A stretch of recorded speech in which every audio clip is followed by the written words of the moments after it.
You probably heard the saying, it's tough at the top. We have this idea that leaders are the ones carrying all the stress and frustration. But what if that's not the whole story?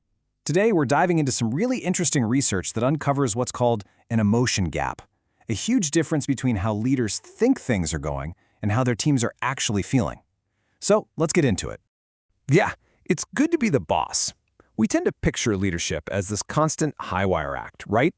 All high-stakes pressure, nonstop stress, and putting out fires. And look, there's definitely some truth to that, but the day-to-day emotional reality of being a leader might be completely different from what we all assume. So is being the boss really the most stressful, frustrating job in the building? Or is it possible the data tells a completely different story? What if, when you get right down to it, emotionally speaking, it actually is pretty good to be the boss?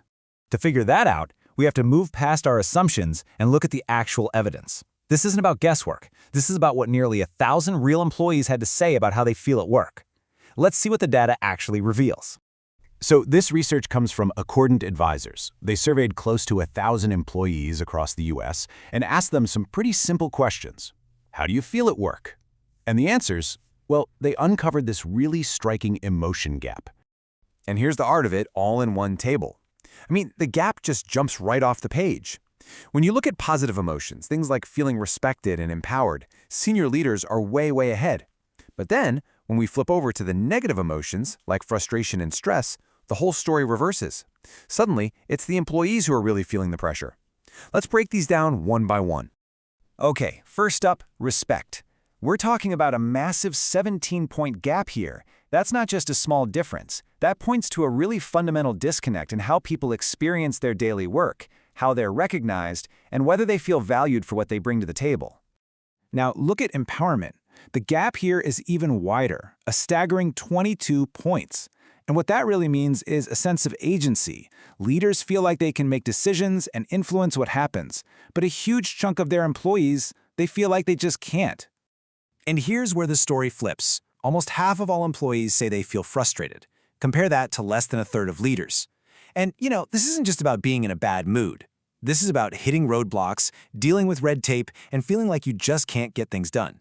And this might be the most surprising finding of all. Despite all that high-stakes pressure we talk about with leadership, it's not the leaders who report the most stress. It's their teams. More than half of employees feel stressed out. This one data point completely shatters that tough-at-the-top myth, and it forces us to ask a really important question. Why? All right, so that's the what. We've got a clear emotional divide. But that leads to the really big question. Why is this happening? Why do these two groups experience the exact same workplace in such radically different ways? The answer, according to the research, comes down to one incredibly powerful word: control. Leaders have what's called a control buffer. It's their ability to shape their own environment, to make decisions, to set the agenda. And that control acts like a shield. It's the ultimate mitigator for workplace stress and frustration. This chart just lays out the two different worlds perfectly, doesn't it? The leader, they're in the driver's seat. They're setting timetables. They see changes coming. Meanwhile, employees are often stuck in the passenger seat, just waiting for news, reacting to decisions somebody else made, and getting completely blindsided by big changes. It's the difference between holding the map and just being told where to turn next. So, understanding this gap is one thing, but ignoring it, well, that's incredibly dangerous for any leader. Being out of touch with your team's emotional reality isn't just some soft skills problem.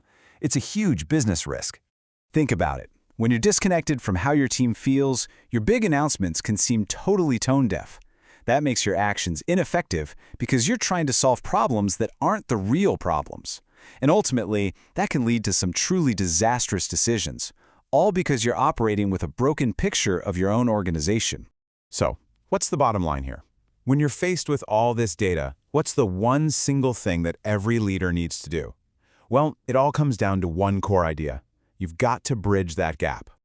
This right here is the fundamental lesson. Your personal experience as a leader is not a reliable indicator of your team's experience. To lead effectively, you have to actively work to understand the difference between the world you live in and the one your people experience every single day. The good news is the path forward is refreshingly simple. First, just acknowledge that this gap very likely exists where you work. Assume you don't have the full picture. And second, commit to getting real, accurate data about your team's climate. Stop guessing how people feel and actually start asking. And that leaves us with one final question for you. Think about your own organization. How accurate is your climate data? Are you just relying on your gut feeling, or do you have real, hard information about how your people are truly feeling? Because knowing the answer to that question is the difference between leading effectively and leading completely in the dark.